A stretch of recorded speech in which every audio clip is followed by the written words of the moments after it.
Siddharth Singh. Unit test के लिए एक रिवीजन वीडियो है ये।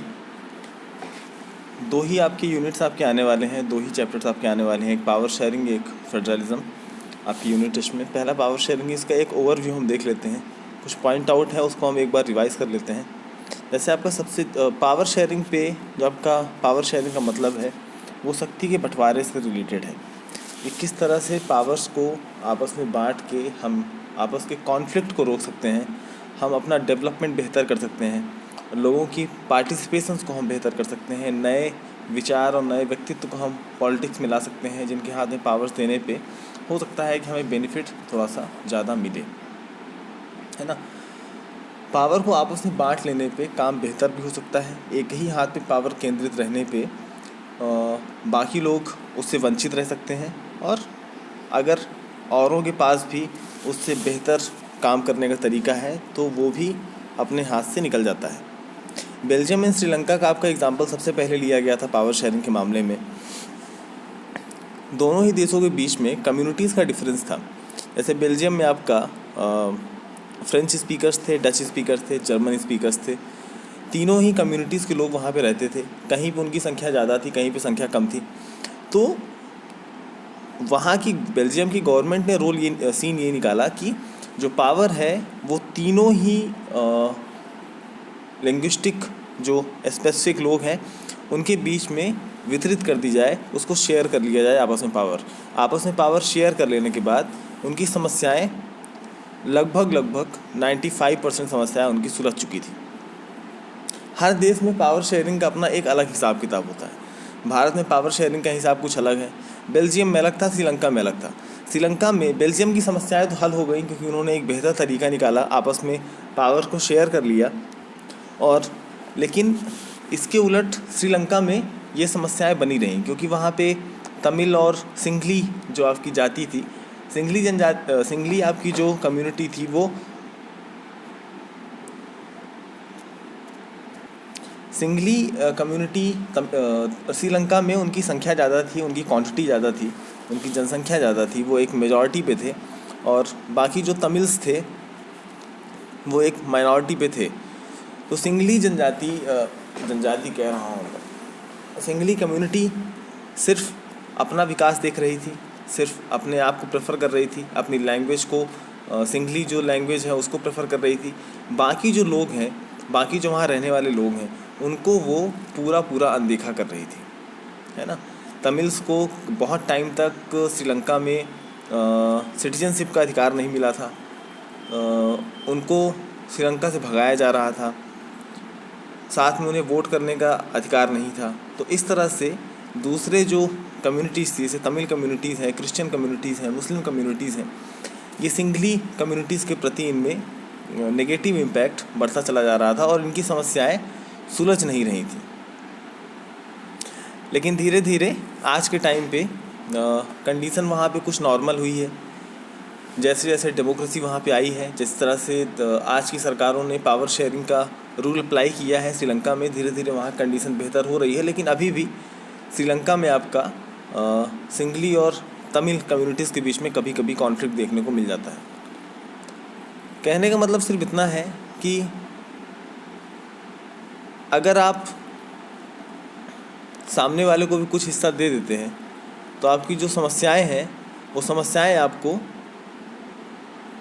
परेशान नहीं करेंगी, आपकी कॉन्फ्लिक्ट्स आपस में नहीं बढ़ेंगे, आप अपने आप को डेवलप कर सकते हैं। सभी लोग मिल के, चारों तरफ से मिल के अपने आप इस देश को डेवलप कर सकते हैं। ये सीन आपका पावर शेयरिंग में देखने को मिल जाता है।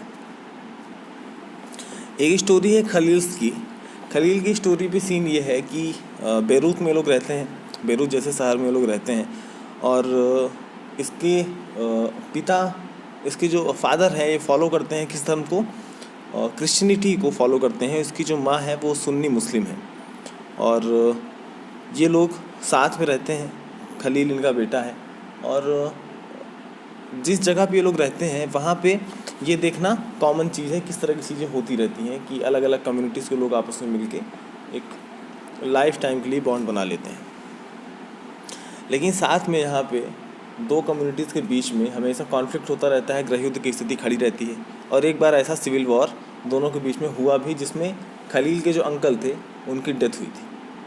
खलील इस चीज़ के बारे में सोच रहा था, काफ़ी परेशान था, और जो वहाँ की गवर्नमेंट थी उसने सिविल वॉर ख़त्म होने के बाद सारी कम्युनिटीज़ को एक साथ बुलाया, क्रिश्चियन, मुस्लिम्स, और दो प्रकार के क्रिश्चियन और मुस्लिम्स को बुलाया वहाँ पे, सिया, सुन्नी और क्रिश्चियंस को वहाँ पे बुला के एक टेबल में उन्होंने चर्चा की कि भाई देखो कब तक ये सीन चलता रहेगा, कब तक ये सिविल वॉर जैसी स्थिति बनी रहेगी, कब तक हम आपस में लड़ते रहेंगे, और इस तरह से हमारे देश का विकास रुकता चला जा रहा है और हम दुनिया के नक्शे पे एक बेहतर कंट्री के तौर पे डेवलप नहीं हो पा रहे। सभी ने मिल के निश्चय किया कि एक बेहतर फ्यूचर के लिए अब जो हम सरकार फॉर्म करेंगे उसमें सीन ये रहेगा कि किसी एक कम्युनिटी के लोग को हम प्रेसिडेंट बना देंगे, है ना, किसी एक कम्युनिटी के लोग को हम प्रेसिडेंट बना देंगे, किसी को हम स्पीकर बना देंगे, किसी को हम प्राइम मिनिस्टर बना देंगे। तो इस तरह से उन्होंने ये समस्या अपनी सुलझाई, इस तरह से इन्होंने अपनी समस्या सुलझाई कि इस कम्युनिटी के लोग प्रेसिडेंट बनेंगे, इस कम्युनिटी के लोग प्राइम मिनिस्टर बन जाएंगे या फिर कोई अलग उनको पद मिल जाएगा। तो सभी के बीच में इन लोगों ने अपने बीच में पावर को शेयर कर लिया और सभी लोग अपनी पावर्स को एंजॉय करना शुरू कर दिए। इससे ये समस्याएं जो इस देश में कॉन्फ्लिक्ट की प्रॉब्लम थी वो ख़त्म हो गई। खलील ने ये सारी चीज़ें, खलील किसी भी धर्म को मानता नहीं था, वो किसी भी धर्म में विश्वास नहीं रखता था, वो ह्यूमैनिटी पे विश्वास रखता था, और उसने अपने बड़े बुजुर्गों से बात पूछी कि ये समस्याएं जो हैं अपने देश में, हमारे देश में ऐसा क्यों नहीं होता है कि जो सभी के लिए इक्वल राइट हो इलेक्शन लड़ने के लिए, और इलेक्शन लड़ने के बाद सभी लोग जिसको ज़्यादा वोट मिले वही प्रेसिडेंट आपका बन जाए। तो बड़े बुजुर्गों ने ये बात कही कि तुमसे ज़्यादा दुनिया हमने देखी है, इस देश में तुमसे ज़्यादा हम रहे हैं, और इस देश के लिए ये जो पावर शेयरिंग वाला जो आज रूल अप्लाई किया गया है यही बेहतर होगा इस देश के लिए, और इससे बेहतर और कुछ नहीं है। फॉर्म्स ऑफ पावर शेयरिंग में इसमें कई सारे डिफरेंट लेवल्स होते हैं। आपका power is shared among different organs of the government. इसका मतलब है कि गवर्नमेंट के अंदर ही बहुत सारे काम होते हैं, बहुत सारे काम होते हैं। इस देश को चलाने के लिए बहुत सारी सर्विसेज होती हैं, बहुत सारे डिपार्टमेंट्स होते हैं, बहुत सारे अपने अपने अधिकार क्षेत्र होते हैं। तो उन सभी के बीच में आपस में सब लोग पावर को शेयर कर लेते हैं। जैसे मान चलिए CBI के पास एक अलग पावर है, सुप्रीम कोर्ट के पास एक अलग पावर है, कैग के पास एक अलग पावर है ना, पार्लियामेंट के सिस्टम के पास एक अलग पावर है, IB के पास अलग पावर है, पुलिस डिपार्टमेंट के पास अलग पावर है ना, मिलिट्री के पास एक अलग डिपार्टमेंट की पावर है।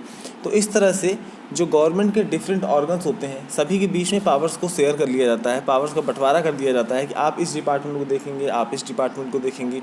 तो इससे दिक्कत नहीं होती है हौश पौश होने में, कोई दिक्कत नहीं होती है कि कोई दूसरे के डिपार्टमेंट में इंटरफेयर कर रहा है।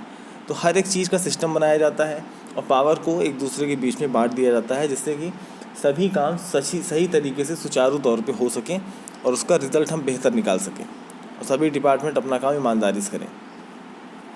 Power can be shared among government at different levels. इसका कहने का मतलब है जैसे आपका 3 टाइप की गवर्नमेंट हमने देखी है। पहली आपकी सेंट्रल गवर्नमेंट, दूसरा आपका स्टेट गवर्नमेंट, तीसरा आपका लोअर या लोकल गवर्नमेंट जिसको हम पंचायती राज व्यवस्था कहते हैं या फिर म्यूनसिपल गवर्नमेंट भी कहते हैं। तो इन तीनों के बीच में ही पावर को शेयर कर दिया जाता है ना। ये तीनों चीज़ हमने पढ़ भी चुकी है कि क्या इसका रोल काल है।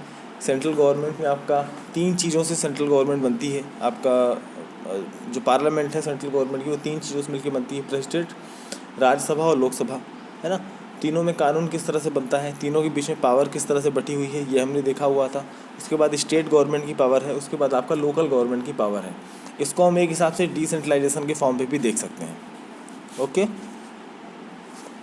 सोशल ग्रुप्स के बीच में पावर्स को बंटवारा कर दिया जाता है। साथ में political parties, pressure groups and movements के बीच में भी पावर्स का आपका बंटवारा कर दिया जाता है, क्योंकि लोकतंत्र में कुछ ऐसी चीज़ें भी होती हैं कि पावर जनता के हाथ पे भी रहती है, जनता के हाथ में भी रहती है, आपका अपोजिशन पार्टीज़ के हाथ में भी रहती है, कई सारी पॉलिटिकल पार्टीज़ के हाथ में भी रहती हैं, डिफरेंट सोशल ग्रुप्स के भी हाथ में पावर्स रहती हैं। किस तरह से पावर्स रहती हैं, जैसे अभी आपने हाल ही उदाहरण देखा होगा, दिल्ली के बॉर्डर्स पे, दिल्ली, हरियाणा, उत्तर प्रदेश, यहाँ तरफ के बॉर्डर्स पे जो किसान मूवमेंट था वो बहुत ज़्यादा हावी हो रहा था और उसके चक्कर में जो किसान बिल था उसको सुप्रीम कोर्ट ने ऑर्डर दे दिया कि आपको होल्ड पे रखना पड़ेगा, और आप जो किसानों के लीडर्स हैं आप उनसे बात करिए और उनसे इसका सलूशन निकालने की कोशिश करिए, साथ में बैठ के चर्चा करिए और सलूशन निकालने की कोशिश करिए। तो अगर प्रोटेस्ट नहीं हो रहा होता, डिफरेंट सोशल ग्रुप्स और पॉलिटिकल पार्टीज़ अगर इसमें नहीं होते, या जो प्रेशर ग्रुप्स होते हैं अगर इसमें नहीं होते, तो ये जो सुप्रीम कोर्ट ने ऑर्डर निकाला कि रिट निकाली कि आप इसको होल्ड पे रखिए, तो ये चीज़ें नहीं हो पाती। तो सोशल ग्रुप्स काम क्या करते हैं कि अगर कोई चीज़ गलत हो रही है तो उसके खिलाफ़ आवाज़ बुलंद करना, ये सारी चीज़ें आपका जो थर्ड पार्टी होती है वो करती है।